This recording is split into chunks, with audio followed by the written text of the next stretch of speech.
Hi, everyone. Thanks for joining us tonight for our first Wednesday's Music Administration Collaborative get-together. I'm Rick Ganelli, and happy to be one of your hosts this evening. We've got a great presentation for you. You'll meet Joe Clark and Kelly Klein in just a minute. But as we've talked to people around the country with all this stimulus money coming out, what we kind of noticed is that many of the directors or the arts teachers, they weren't aware that it even existed. If they knew it existed, they didn't know that they were even eligible to do it or to access it, or they didn't know about the resources or how to access it. So I think what you're going to hear tonight is going to be very timely, very, very important, and something that's going to be great for everybody to learn. So we'll get to them in a minute, but right now I'd like to introduce Mike Campice. Mike is our Managing Director of our Division of Education at Conn-Selmer, and he has some opening comments for you. Mike? And good evening, everyone. Grateful to be here, and thank you to Joe Clark and Kelly for being here this evening with us. Just a quick update on our Division of Education and the Music Administration Collaborative. We've had some changes recently, and many of you who know Dr. Nola Jones, who's been with us for a while, she recently retired, actually, as of last Friday. And I'm excited to announce that Aaron Cole, who's been on our team for about 5 years now, is our new Director of Educational Programs, taking over that role for the Division of Education. Through these changes, as Nola has worked with Gary Markham and Rick in the past, we've newly appointed Mr. Rick Ganelli as our Director of the Music Administration Collaborative, and he'll be working with Gary Markham, who founded the Music Administration Collaborative almost 10 years ago as our Executive Director, to make sure that we continue these first Wednesdays for the foreseeable future. And we're also going to start building out other useful pieces of our music administration platform for those that are in the music administration position. So we're very excited about these changes. In addition, a lot of great resources are being built. And we also have our Conn-Selmer Institute Connect happening this summer, coming up in June. So be on the lookout for more details for that for your school districts. So with that, I'll turn it back to Rick Ganelli, again, our Director of Music Administration Outreach. So back to you, Rick, and thank you everyone for being here this evening. Okay, thanks, Mike. Appreciate that. Yeah, those of you who have never used Webinar Jam before, you probably have noticed very quickly, it's unlike Zoom. You'll be able to see the presenters, but you won't be able to see each other, and they can't see you. But we have the chat option available, and we encourage you to go ahead and put your comments in there, and Joe and Kelly will be checking those out as we go to answer any of your questions. So I don't want to take up any more time. I would like to introduce Dr. Joe Clark. He is currently the Director of Performing and Visual Arts in the Spring Independent School District, just north of Houston, and he is joined by Kelly Klein, and Kelly is the Assistant Superintendent for Federal Funds. And they have been very successful in all those things I talked about earlier. They have been very successful in putting this program together, and you're going to hear a really great success story that hopefully you can replicate in your own district. So, Joe and Kelly, the stage is yours. Fantastic, fantastic. Thank you so much, and thank you so much to Conn-Selmer for having us on and able to talk about this. I would like to a heartfelt thanks out to all of Conn-Selmer, but I really want to thank all of you guys for being here. The reason we do this is to help you guys. So we have a gift for you. We're going to have a little bit of crazy good time tonight. Kelly has been extremely successful. She's the Assistant Superintendent of Federal and State Compliance and a great friend of mine. And we've presented this a couple times, and we have a lot of fun. We get a little crazy, so hang on tight, but we're going to have a lot of fun too at the same time. All right. So like Rick said, I'm the Director of Performing and Visual Arts. What he didn't tell you is that I am his successor. So you're going to hear me pick on probably Rick a little bit here too. So tonight, this is what we're going to do. We just have three main goals. We're going to tell you who we are. We're going to tell you our why, and then we're going to tell you how to get the money. We also have a toolkit that we're going to give to you at the end of basically a blueprint of what we've done in spring for some of these documents, and we're going to share those with you, and we're going to give you some gifts, and we're going to walk you through some steps too. All right, here we go. Kelly, you ready? Ready. She's ready. She's ready. You got thumbs up. All right, so here's the beginning. All right, now Rick said this is a great success story, but for any success story, I'm going to tell you this one is going to be a little bit sad in the beginning, and I promise you it's going to pick up. But I wanted to tell you really about the why. So back in 2010, 2011, I was a band director in Spring ISD. Mr. Ganelli was the fine arts director and just running on all cylinders. We traditionally had maybe one or two ensembles going to Midwest. In 2010, I did take an ensemble to Midwest in December, and it was fantastic. And almost literally on the way home from Midwest, the budget crisis hit. All third positions were cut in the district. I lost my job. So in the and I say lose my job. I was moved inside the district to another position. But even coming off of the stage at Midwest was one of the highlights of my career. But nothing would prepare me for like a budget crisis. So once the budget got cut, we reduced staff just like many districts do, and I lost my position. I was a middle school head band director. And I helped turn around another program. So it was a blessing in disguise. But in 2013, a new position for the fine arts director, Mr. Ganelli, came to Conn-Selmer at that time. And so I was very, very fortunate to get a position, and now I'm the fine arts director, as we said. But I didn't know what I was doing. And I'll be honest, and before Mr. Ganelli was Dr. Crane, who's currently the president of Midwest Clinic. So I had Dr. Crane. These are the footsteps I had to fill in for. I had Dr. Crane, then I had Rick Ganelli.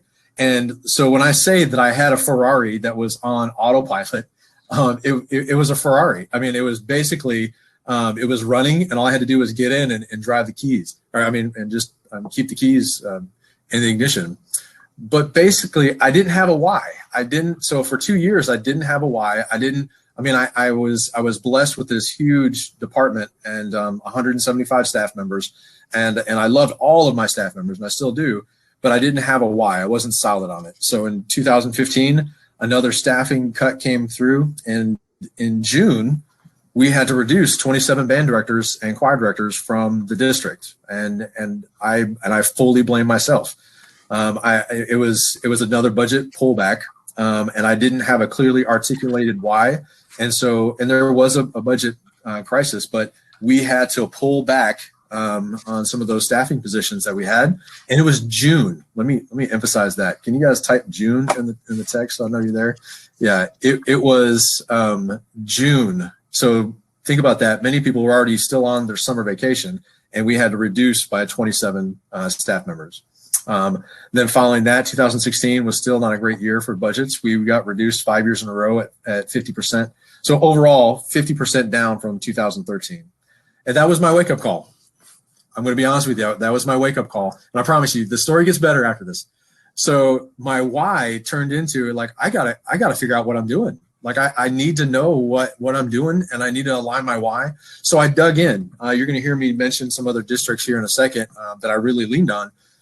But in 2017, we wrote a strategic plan. We conducted a needs assessment, and I knew that arts integration was going to be a part of our why. And so we embedded that into everything, because arts integration supports the arts program, but it also supports core content. And so we tied our why to the district's why. And I'm telling you, like, the floodgates open. So let me show you there in 2017 on the right-hand column. You'll see Title IV. I showed up to a meeting with this wonderful assistant superintendent with us, and she said, "Congratulations, Title IV, you have $30,000. And I hit the roof. Like, I had my needs assessment done that we're going to talk about. I had my strategic plan done.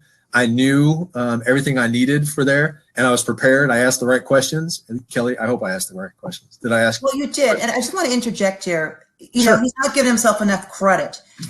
He knew the money was coming, and he was just waiting for it to drop into the application. So when I said, here's your money, he had already done his due diligence and researched. And so he knew it was coming, and he just knew that I was in the right position to say, yes, it's arrived. Let's get started. Yeah. Thank you, Kelly. I appreciate it. So yeah, the story is everything on the left-hand side of the column taught me how to get better at the right-hand side. So you see 2017, I knew the right questions to ask. One meeting I showed up, we had 30,000. The next meeting I showed up, I had 45,000. The next year, the money did come, and we had one-time allocation of $500,000 that we were able to pump into the programs because we had a plan. Title IV immediately increased because I was able to show growth, and I was able to show kind of what we did with the money. So it went up to those numbers right there. And then after that, we even added a coordinator of arts integration to help us with our lift of arts integration. So a huge, huge success story. And you can see that as Title IV funds keep on climbing, we keep on adding and we keep on improving for arts integration, and it supports our arts programs. Okay, so that kind of builds up the why. Kelly, do you want to chime in anything else there? Nope, that was perfect. Okay, good. All right, now selfishly, we have this one here. I love this. So your background. So you got to know your background, and here I'm going to let you in a little of our stuff. So what are you spending your time on? So I'm going to dive just a little bit deep, because the number one thing that I hear other fine arts directors. Now we've been successful, and I'm in my year. I started year 8 in this position, so I have other fine arts directors that have reached out and say, "How do you do that with Title IV?" And so the number one thing I hear with them is that they're not clear on their why. So what are you spending your time on? I got pictures of my daughter Darcy. We were at the park there, and I'm going to talk about that in a second. But your why has to be, I have to wake you up in the middle of the night, and I have to ask you what your why is, and it should be the first thing out of your mouth. Like, I know that it's my teachers and my daughter. Everything I do is connected to my teachers and my daughter, so my calendar reflects it. So my question to you is, and I thank you guys for being here, but my question to you is, if I looked at your calendar right now, would I be able to tell what your why is? If I looked at your wall on your, like maybe in your office, maybe your battle plan, maybe your calendar, in your data, what are you working on, and is that aligned to your why?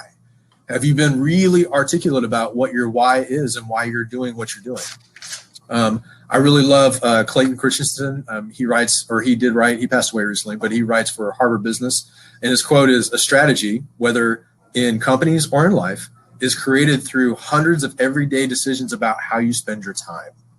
So we all get caught in email. We all get caught in the weeds. But if you don't budget for those big chunks of time to really go after your why, I would say, and I would argue, that you're going to still be in that left-hand column where I was, and you're going to kind of not know exactly where your why is. You got to get this straight before we ever talk about the how. So follow large school districts. The first thing I did was I looked around at other school districts, and here's my plug for Dr. Nathan Street. And Elisa, if you want to drop that in the chat right there. This is a shameless plug. I did let Nathan know that I was going to put this in there, but Guilford County, North Carolina, is just an incredible fine arts program. And I just searched all over for him, and I just found it. And I called him up. He's doing incredible things with arts integration. He's doing incredible things with the Kennedy Center, with all of these things. And I learned from him. I called him and I bugged him on the phone for about, it was about 30 minutes or half an hour. But I learned so much in that one conversation, and then I just dove into everything else that he's read. I did the same thing with some of the fine arts programs in California, with Ohio, with Florida, Indiana. There's so many programs that we can steal from. So the other thing I want to touch on there is you don't have to have a leadership title to be a leader. And I think a lot of people wait for their time. I have a lot of assistant directors that say, you know what, I want to lead. I said, you can lead right where you are. The other thing here too, same slide. This is me. And this is my battle plan this is my office at the bottom there, and I have my calendar and everything. And so the last thing I'm going to say about the why, and then I'm going to go on because I just want to embarrass myself there. I did dress up as Buddy the Elf this Christmas, and we did a bunch of things. But if you think about aligning your why to your district's why, I want to give you an analogy, and I like this a lot. The analogy would be that it's almost like showing up to a costume party without a costume, and you're dressed in a black tie. That's how odd it looks to like district personnel when you don't have your why aligned with theirs. So the next time, if you show up to your principal, or you show up to anyone that you're trying to align your why with, think about showing up to a costume party and it's black tie, and you show up like me in that top corner in a costume. You need to make sure that your why is aligned with everybody else, or it's going to be just as embarrassing as me in that picture showing up with black tie over there too. All right, we're going on. All right, so the last few slides I have, and then we're going to get the real brains and the real star is Kelly Klein, and she's here with us too. But the Title IV Part A uses that we did, and this worked with our Y and it worked with our needs assessment, which we'll talk about. But we, on the one time on the left-hand side, we did get money for arts integration, but for mellophones, high school drum lines, we replaced rifles, sabers for our color guard, marching band uniforms, choir robes, tuxes, UIL like contests for theater, sets and design, piano repairs, visual art kits and supplies. And then on the Title I side, you see that over there. These are all things that we got accomplished with federal funds. So district-wide piano accompaniment. We had never done this before, so it was above and beyond, and it was necessary. And so those are the keys, and so we found a way to do it. Transportation to contests. At the year that we started this, we had no money for transportation. We barely could make the minimum, and so we kept the minimum, and we added this on top, and it did not supplant, but it supplemented the budget that we already had in place. And so you're going to hear about supplement and supplant. So, and then Quaver for elementary campuses. We had a small curriculum that we were able to do for elementary music, but we were never able to dream as big as having a program like Quaver for our elementary, which is like an extra curriculum supports. And so we were able to get that with Kelly's support too, and Kelly's help and guidance. And she's going to chime in there too. Kelly, did you want to talk about that or anything? We're good. No, I think we're fine. It'll probably come back. Some questions might come up, and we'll wait for those to come up. Yeah, guys, and we're going to watch the chat too as we go, but we're going to go through these slides and then we'll hit some questions too. So here's a couple other slides that I love this one. The soft skills you need. You need to know your why and your vision. You need to have a seat at the table. The one thing I didn't have in 2013 is I didn't have a seat at the table. I did go back to school. I did learn. I got a doctorate at U of H in educational leadership. I knew, and I'm not saying everybody has to go back to get a doctorate to use Title IV funds, but I recognized the language people were saying around me. I knew the words, but I had no idea what it meant. I mean, I had to learn their acronyms. I had to learn their language, and I had to like supplement versus supplant. Like now I know exactly what it means, but I had no idea what it meant. So I had to learn that language. And don't worry, we're going to give you some things at the end of this that we're going to show you kind of the whole path that we went through. So hang on tight, and we're going to get there. So the other thing is you got to be willing to lose and laugh. Me and Kelly go back and forth. I'm telling you, like we look like friends on here, and we are friends. But Kelly has told me no more times than any person on this planet. So like Kelly, I mean, we're going to joke and we're going to laugh, and she is crazy, but she says, Joe, you can't do this. I was like, okay, but can I do this? And she says, no, you can't do that. And so I come back and she was, okay, maybe you can do it this way. So I put this in here. No is just the beginning of a beautiful conversation. And I want you to remember that. No is just the beginning of a beautiful conversation. And it's not no, it's how. And so it's just like the improv. Yes, and. It's the first rule of improv. It's yes, and. It's not no. The other thing, too, is care deeply whatever your boss cares about. So if you're on the campus, know that your principal is probably getting pounded right now for attendance and maybe failure reports. Like across the nation, that's what they're getting looked at for. And obviously student achievement. So if you go in there and say, listen, I have got to have 12 Bach Strads in my band hall, you need to know that really he's going to say, okay, what is a Bach Strad and what does it help me to do with attendance? How is I going to raise student achievement? But if you come in there and you say, hey, how can we help with attendance? Maybe if I let you talk at the next band concert, like, would that help you with attendance? Come in there and make sure that your whys are aligned. And this last one I can't stress enough. Always be the most prepared person at the table. I can't tell you how many times I've walked in, and Kelly, I don't know if Kelly remembers this, but the first Title Funds meeting we attended, we were sitting around a table, and I had $30,000. And I don't know if Kelly's going to say this is true or not, but I had $30,000 given to the program. But I knew everyone else's requirements around the table better than they did. And so like I knew that what the technology stipulation was. I even knew probably more about Title I than everybody in the room except for Kelly. And so when I came back to the table the next time, my amount wasn't $30,000, it was $45,000.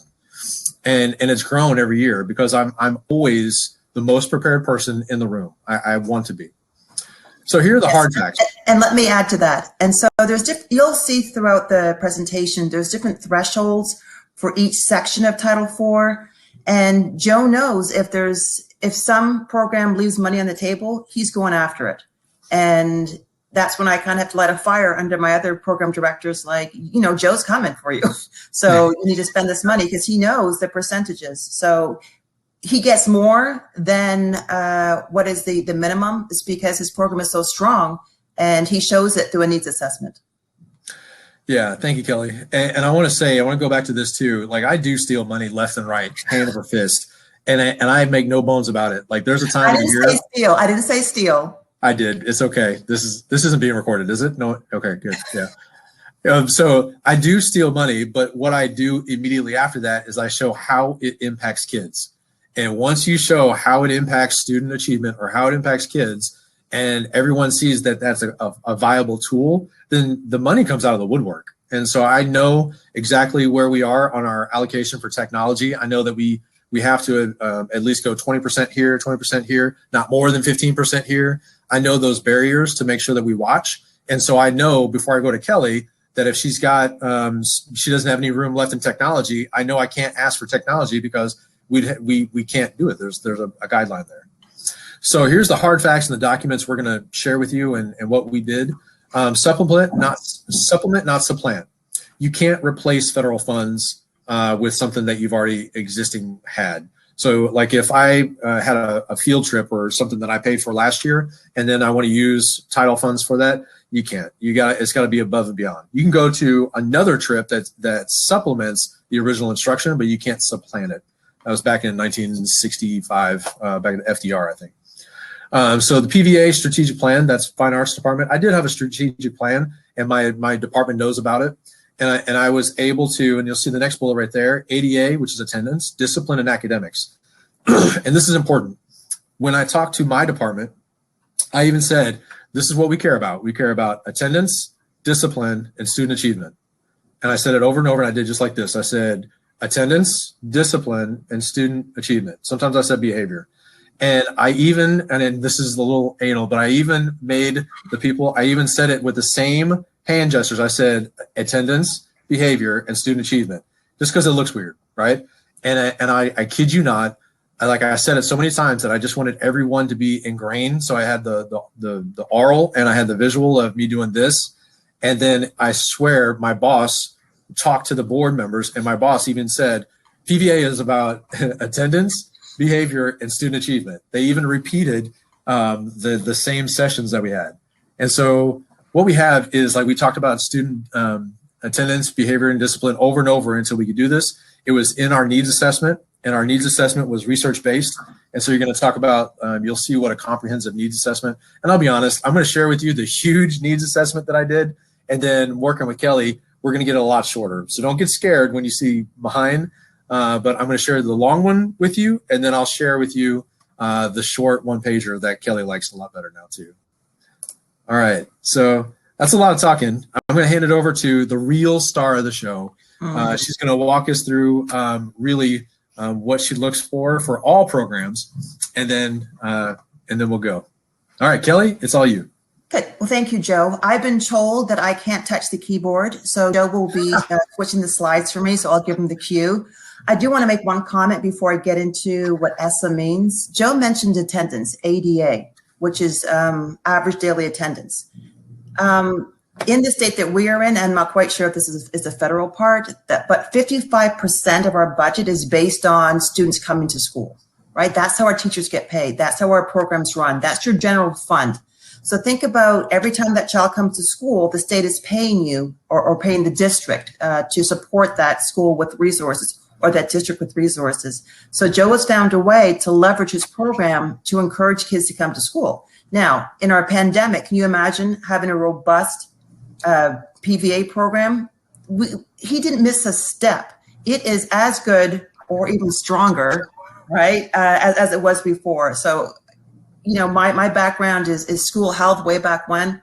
I can't imagine doing PE virtually, but I can't imagine doing PVA virtually. So thank you for that, Joe. Absolutely. So I'm the money lady. And so Joe says, don't talk about all the history of it, but I love the history part of it. ESSA basically is an acronym, and it's the Every Student Succeeds Act. And basically before Obama left office in December 2015, he enacted this. And this replaced the No Child Left Behind Act, which you probably heard about, and before that, Improving American Schools. So every time there's a new administration that comes in, they come in and they usually change up the Education Act. And it's just an amendment to the Elementary and Secondary Education Act. Now, as far as the next slide, Joe, I do want to talk about, before we go to Title IV, in ESSA, there's 4 title programs. There's Title I, which most schools get Title I, and that's based on your students that are economically disadvantaged, right? And so there's a lot of federal dollars for Title I. Then there's Title II, which are measures to increase and recruit and retain teachers and principals. Then there's Title III, there's Part A, which is your English language acquisition, which used to be called the limited English proficiency, and also there's immigrant funds. And then here comes Title IV, Part A. And basically, Title I, Title II, Title III are very prescriptive on what you can do. And everyone was thinking, but these kids, we need more money and more loose parameters. And here was birthed Title IV. And of course, Joe knew it was coming because every 2 years, an odd year, legislation meets, and he knew it was coming. So when it fell into my lap, okay, we'll just add it to the federal program. So I supervise title programs, Title I, II, III, IV. And actually, our district has received 31 new grants this year since we've gone into the pandemic. There's ESSA, there's all different ones. But when you hear a title program, it means it's an entitlement. It's non-competitive. You don't compete for it. The state's given the money, and then it applies for the money on behalf of the LEA or the district, and then the district has to apply for the money for that. But it's, like I said, it's money sitting there. It's not competitive. No one's reading over an application, and you're not competing with a neighboring district. So Title IV is really called the Student Support and Academic Enrichment. It's a grant, right? It's an entitlement. So it's money given to districts. So Title I, II, III, and IV. But this one specifically is for well-rounded education. And we'll look at what that means because it's very, very broad. And you can really start to think outside of the box, which is the title of this presentation. However, I always tell Joe, don't be creative with federal money, right? He's very good with his programming. But when you use the word creative in federal programs, I get nervous. So yeah, we may start off with no, but then we find a way to come together. And when I say no, it's no with, well, here's a solution that we can work on. Or he might have some other ideas. He never leaves without what he may come in with what he wants, but with something in his toolkit. And I don't tell everybody I say like creative. Like I don't use the word improv when I turn in my Title IV funds. Like I might do it with Kelly, but I don't say that anywhere else. I always have everything worked out before I go meet with her. That was my disclaimer for this because I know we're being saved. Yeah. So there's really 3 big buckets of money for Title IV. There's the first one, which is well-rounded education, as I said, and we'll talk about the thresholds for each. The second part is to improve school conditions, and that's where the mental health pieces come in, and especially during the pandemic. And you may have, in many states, you've heard of shootings in schools and the mental toll that takes on kids. So the federal government has pumped more money in the mental health piece. So you'll see that later on. And the last part is the use of technology. So those are the 3 main buckets. There's a 4th little one that I don't use, but I'll show you. But those are the 3 main areas where you can use your money. Next slide. Good. So here's your LEA applications. So basically, if you receive Title I dollars, so it's based on your Title I allocation the year before, right? And Title I is based on your snapshots and your data keeping. Basically, your money is based on the prior year's Title I allocation. If you don't receive Title I in your district, chances are you're not going to be receiving any Title IV funds. And usually there's a minimum of $10,000 if you receive any kind of Title I money. But if you receive over $30,000 in Title I, which we do, then we have to do a needs assessment. And that wasn't something new. Joe's been doing needs assessments forever, but it just got bigger and bigger and bigger. And I use his many times as a sample when the other programs want to do needs assessments, because that needs assessment drives the money, right? If you can't show a need for it, then why are you purchasing it, right? If a school has low math scores, why are they purchasing a writing curriculum? doesn't make any sense.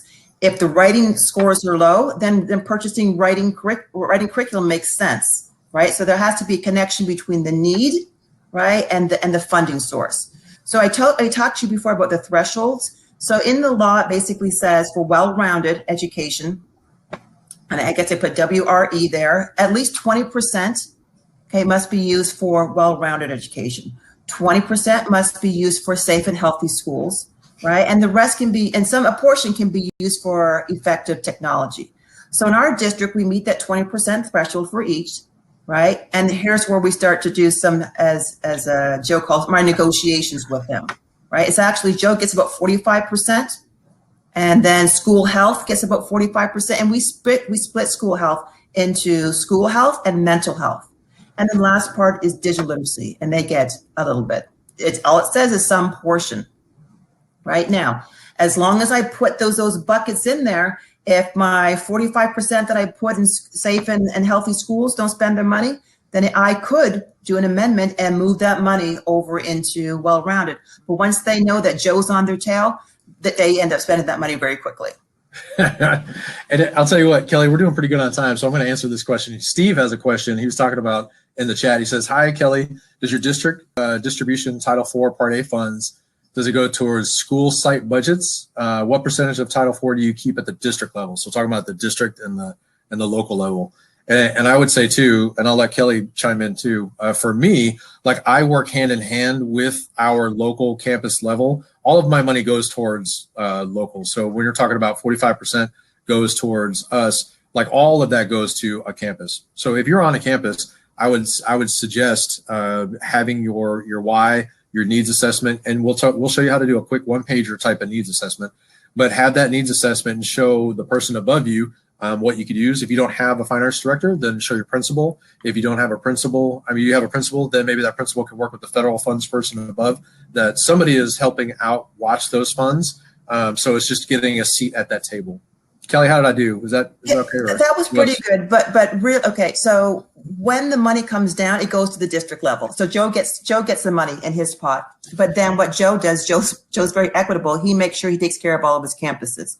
So that's a conversation that you would have to have with whoever's getting that money. So if it's a director of fine arts, then hopefully they're having a good conversation with the people on, the programs on the campus that the money's actually funneling down. And that's a great thing. Now, Joe did take some off the top to pay for a fine arts coordinator, so that he's able to coordinate all these activities. But the idea is, for me, when I get audited, I have to show the closer the money is to the child, the easier it is to show school improvement, right? So all of his money does funnel down right to the students, and he will help schools. Like if one school needs extra, he'll help them. It's all about the needs, and one school might not need as much as another school does. Joe has a very intimate and personal relationship with all of his band directors and his art teachers, so he knows the need even before probably they do. That's right. So Steve, that's a great question. The closer we can get that money to you at the campus level, if that's what you're talking about, then absolutely the better for us, because it looks like we're using the money responsibly. And when you use the money responsibly, that's when you get more money in return. Right. And actually, I can't see the chat, so I'm glad that you're monitoring it. But also, you have to make sure that you spend the money in a timely fashion, right? And so with these guys, I call it a heat map, and I haven't done it this year. I've been very lax with them because of just what we're going through with the pandemic. Every month I'd give them, okay, by December, you should have spent 60%, right? And by March, you should have spent 80%.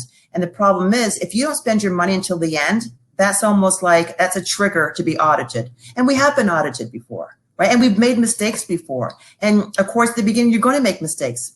And I'm okay with making a mistake. But once you make a mistake, you do corrective action plan. And you find a different funding source if we bought something that we shouldn't have. Because at the beginning, this was a learning experience for all of us, right? No one really knew what Title IV was. Everyone was interpreting it differently. And actually, it is up to interpretation. However, I think that between Joe and I and my other directors with other programs, we have a pretty strong interpretation. And now most times districts come to us to ask us, like, what have you done with this money? And how do you ensure that someone's monitoring it and that you're using it correctly? So those are the percentages, those are the thresholds. And as I said, as long as I have 20% in well-rounded for Joe and 20%, and I do part of it for my mental health and my school health, I'm great. And a little bit over there for effective use of technology, I'm great. But as I said, I do more like 45, 45, and 10. Okay. That's perfect. Yeah, and I would say, Michael, I've got one question over there too, and then we're gonna go to the next slide. Michael Stone, yes, I'm a music supervisor, and can you fund positions for this too? And I answered you, Mike, yes, absolutely you can. It all depends on that needs assessment and if it's going as close as possible to kids. And as mine as an example, I have a coordinator for arts integration. And so he goes on the campus, he monitors the implementation of our arts integration plan, and he oversees that. Now he has a theater background, so he also helps with theater, but his primary goal, and if you look at his calendar, you'll see a lot of arts integration on there as primary, but he also helps me with like theater contests. All right. So. And it also depends on the application. So every LEA will have a different application to their state governance. And at one point, the application was very heavy and very cumbersome. Last year was very light, I guess, because of the pandemic. And at one point, you actually had to list the positions that were paid out of each funding source. And then the state would review, and I would go through negotiations with them. So it was like a safety net that if you're going down the wrong road, they would pull you back. But during that time when we asked for that arts integration person, we got it. And also with Title IV, we also have a mental health director that's funded out of that grant. And that's right. that's not in the top well-rounded, that would go under the school health. So absolutely. Everyone wants to know where the money is. This is what I do. And so I know where my money is in my state, but I want to show you where your money is in your state.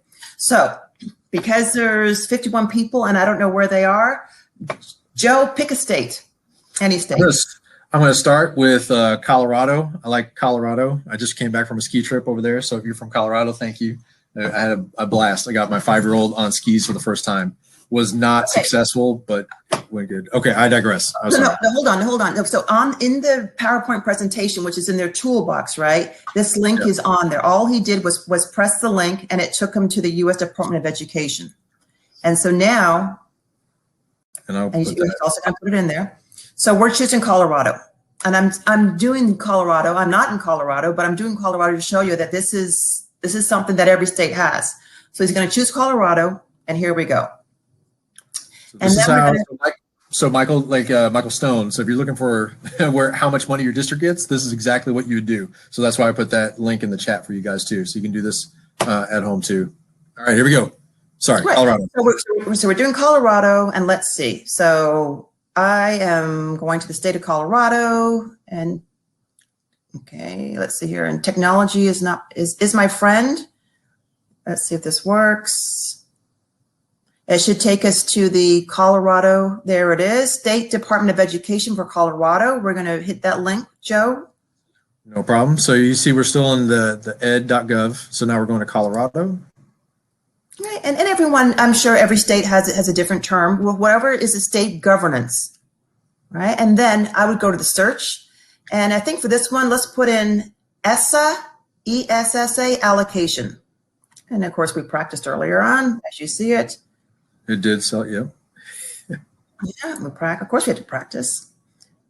And then he's going to do a search.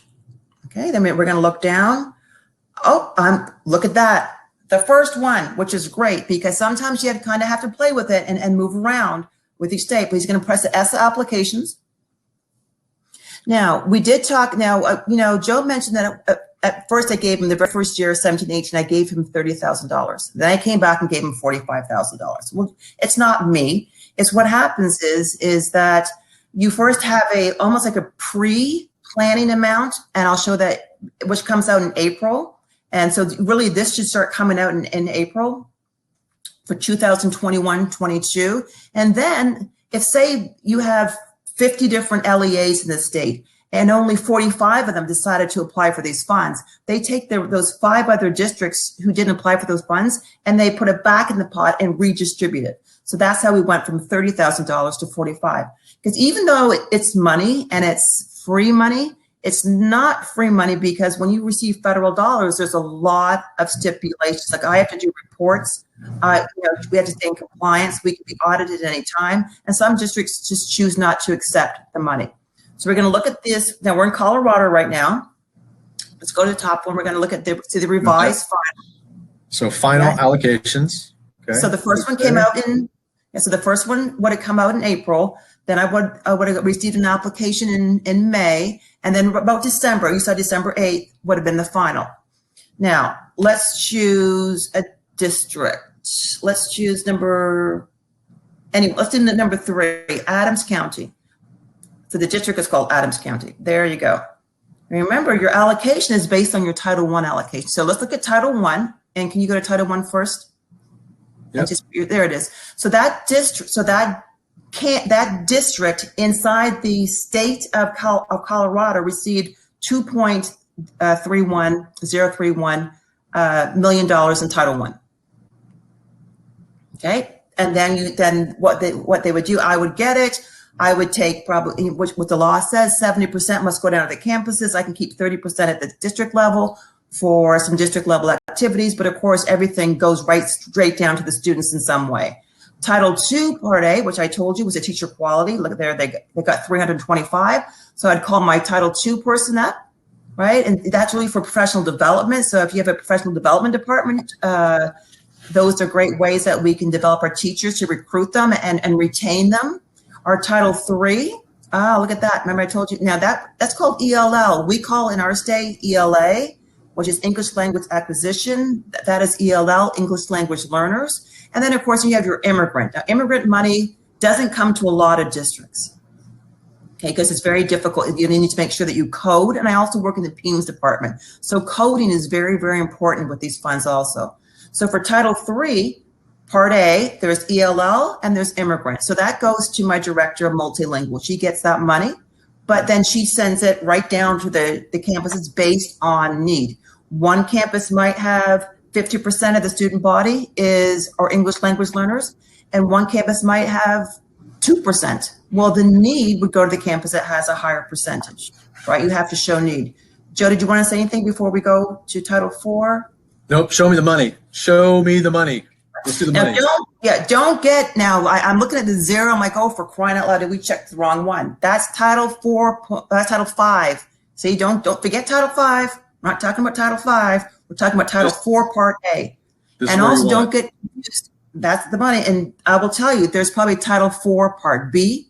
I do Title I, Part C, which is migrant. I've seen Title I, Part 2, Subpart D. It's just, you can get really down into the weeds. So all we're talking about is Title IV, Part A, which is your student support and academic. Did we get Title I money? Yes, we did. There we go. There's our Title II. There's our Title IV money, $144,000. So I get that money. I put in the application. At least 20% must go to well-rounded. At least 20% must go to school health. And at least, a portion must go to my digital literacy. However, 45%, of course, I don't have my calculator. I do not have the math gene. But of course, then I would bring in my directors. And I would say, okay, last year you got 45%. You're getting 45% again, right? The money usually goes up every year. And then, of course, my mental health and my school health might say, well, you know what, I need 50% this year. And Joe's like, no, you're not getting any more money, right? And so then we kind of negotiate based on need, who needs it. And usually it's been pretty stagnant. It's been 45, because also people are being paid out of these budgets. So I need to make sure that they're healthy to support someone's paycheck. But that's Colorado. Let's choose another district just to, show them again how easy this is. You know what, we got, this is Conn-Selmer, so out of Elkhart, let's do Indiana. Can we do Indiana? Oh, then, well, you tell time, me. I see. Okay, let's do Indiana. We'll do Indiana, and then we'll take questions, because the rest of my stuff is just very self-explanatory. And I want to show them the toolbox. I want to show them the toolkit that we got. Yep, so let's do Indiana. And there it is. Yeah, so I'm going right here. Yep. I see one request too from North Carolina too. You need to call Dr. Street. He has figured it out. So I see that over there too. Okay, I apologize. Here we go. Indiana. Okay, and so this time, Now, we could put an ESSA up, we could put ESSA in, but this time let's just put in, you know what, I don't want to deal with Title I, Title II, Title III, just show me the money, show me Title IV. And in some departments of education, they've actually split it out. So I can see that there it is right there, we could write to Title IV. Because we did practice. He can do a search.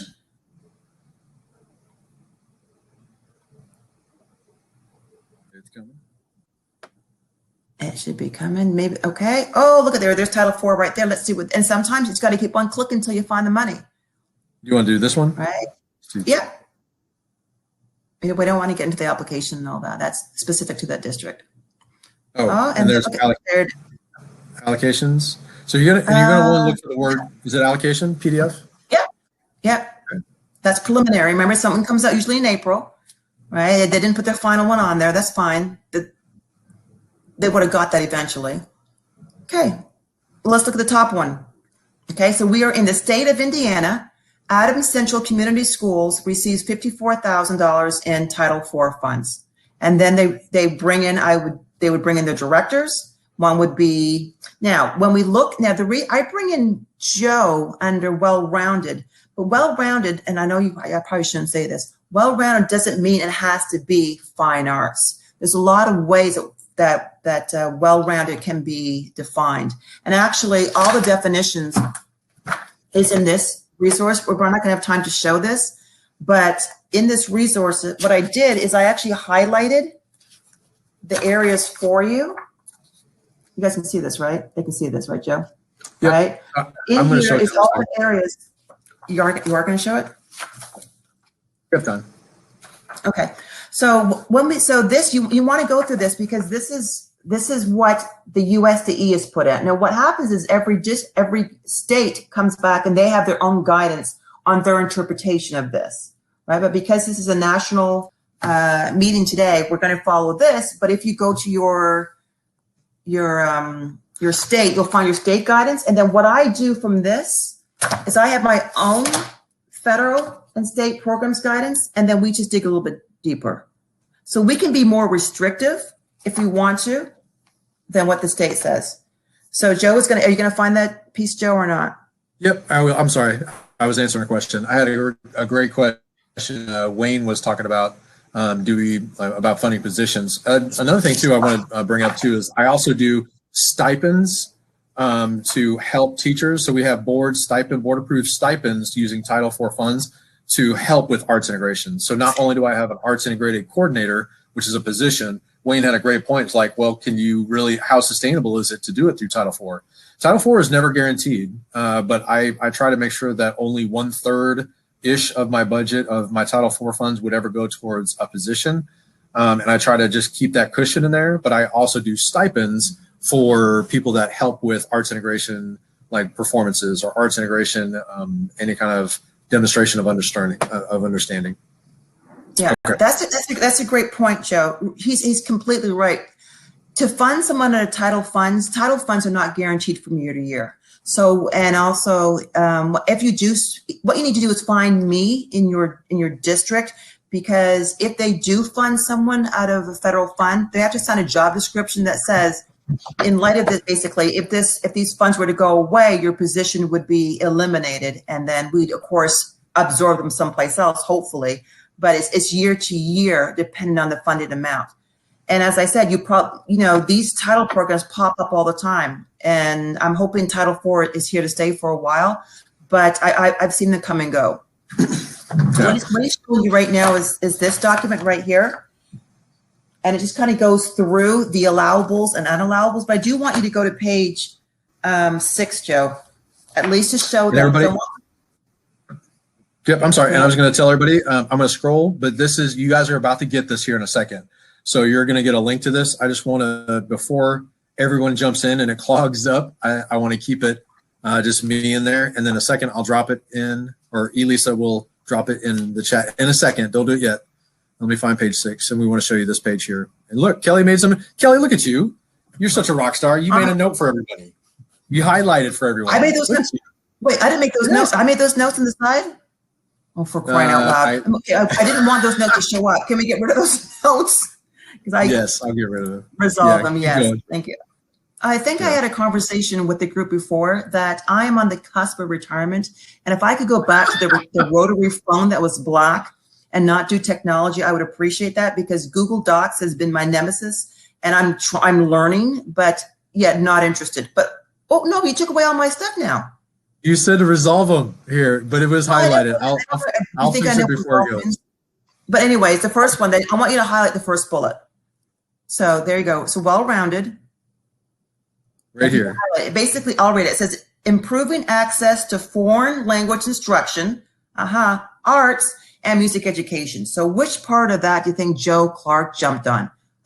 Arts and music education. But down that whole column, it tells you all the different areas, right? Now, your district might have decided that for this section on well-rounded, they were going to go on bullet 3 and have more of a STEM project. Well, I can do STEAM too. They want to have a STEAM, right? That's why you need to make sure you go in there with the need. And when he came to the table, right, I guess there wasn't a chair. He brought his own chair, popped it up, and brought around the table. And that's what you have to. He camped out, and then brought his chair to the table. So as I said, there's well-rounded is very big. However, in our district, we have narrowed it down to a specific need. And we know that the students in our district, right, they need the arts. They thrive on the arts, and all ties back to student improvement. And we can show the data that those kids that are involved with after-school programs and in-school programs that are centered around the fine arts, the data shows that they do better in the core curriculum. Yeah. I also, as you go through this document, go ahead, Joe. I was going to say, in this document too, you'll not on this page, but later on, it even says the words arts integration. And so I'm telling you, like, the easiest bucket is Title IV Part A, arts integration. And arts integration for us, what we do in spring is we specifically title K2 literacy and like the foundational skills, phonemic awareness, rhyming, alliteration. We have things that we target, but those supports come through things like above and beyond, like Quaver, and so that is huge for us. So we tie it very closely to student achievement, but we also tie it to arts education, because you have arts integration, and then I strongly believe you have to have a strong foundation of arts education first, and then on top is arts integration. So we build that in the strategic plan, and then everyone's like, oh, well, it's your plan. You have to have arts education first, then you have arts integration. So and that's what we do in our strategic plan. Good. And one last part of this, could you go down to page, because everyone's like, what's allowable, what's not allowable. If you go to page 18, I'll do 18, 19, and 20, and I'm going to end my section. So in this guide, and it would have been highlighted if he would have kept those things. Oh, it is. Don't touch that now. There we go. So on page 18, go up a bit. Basically, it says, oh, now sorry, hang on. It's just a little lag. Hang on one second.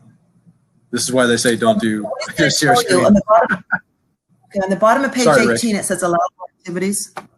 Yep, got it. So there you go. So allowable activities. And if you keep on going down, I guess we just keep my K Klein on there. Yes. Going down. Then it says activities to support well-rounded. Remember, well-rounded is huge, right? And then keep on going down. The actual example they gave, keep going down a bit.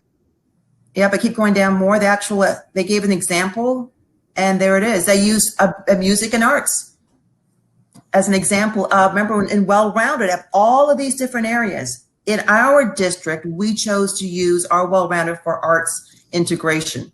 In this sample, they're showing how music and arts can be used in well-rounded. But as I said, there's a lot of people vying for that bucket, because that bucket isn't just for PVA. It could be used for many different things. But your needs assessment drives your programs.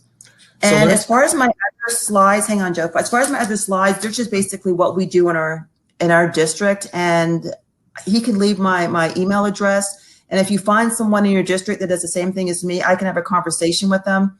Once you get started, it's very easy. It's very prescriptive on what you can and cannot do with this money. And Joe and I have been working together for 5 years now. He started with no money, and now he is, we take our show on the road. Okay, and so I want to point out something really right here. And Kelly really this is like turnkey for you guys. So Elisa, if you want to go ahead and drop that, the toolkit in the chat for them, I think that's good. Or if you want to do that offer, if not, I can do it.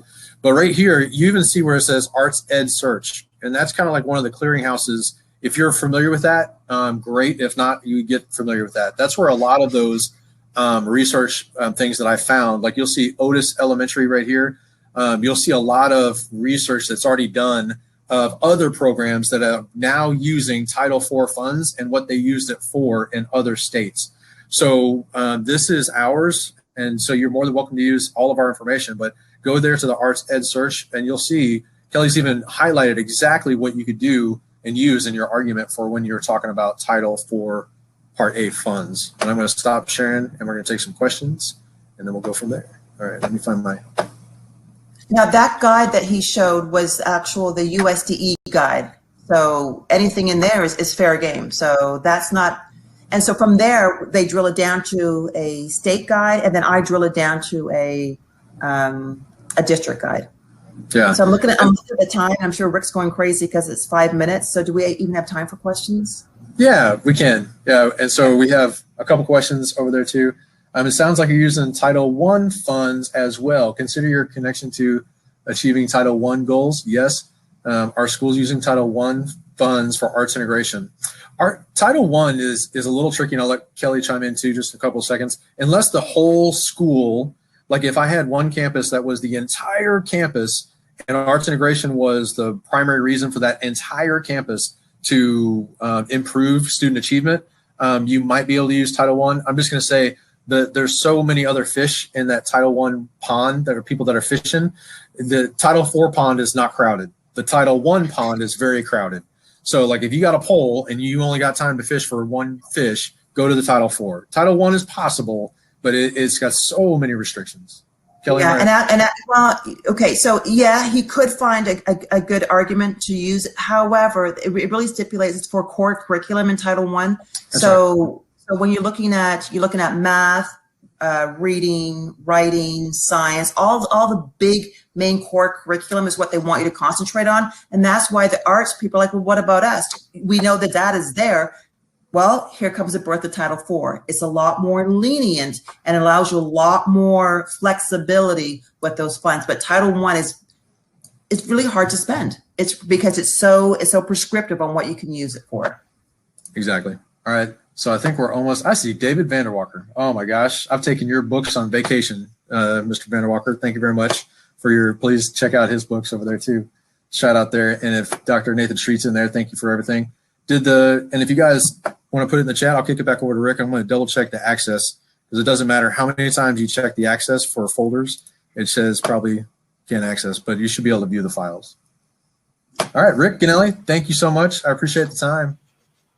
Is that okay? Thank you. Wow, Joe and Kelly, amazing information. And it felt like you were really having to rush through it, but it was still very clear and concise. And for those of you that enjoyed this and maybe want more, we've already talked, I've talked to Joe anyway. I don't know if he mentioned it to Kelly, but for our Conn-Selmer Institute Connect this June, it's going to be somewhere between the 14th, the whole institute be around the 14th to the 17th. We don't know when our MAC sessions are going to be yet, but I'd like to ask Joe and Kelly to come back and maybe redo some of this, either do it again or maybe take it even a deeper dive into it. So if you guys would like to join us again, we'll get more information out to everybody about that.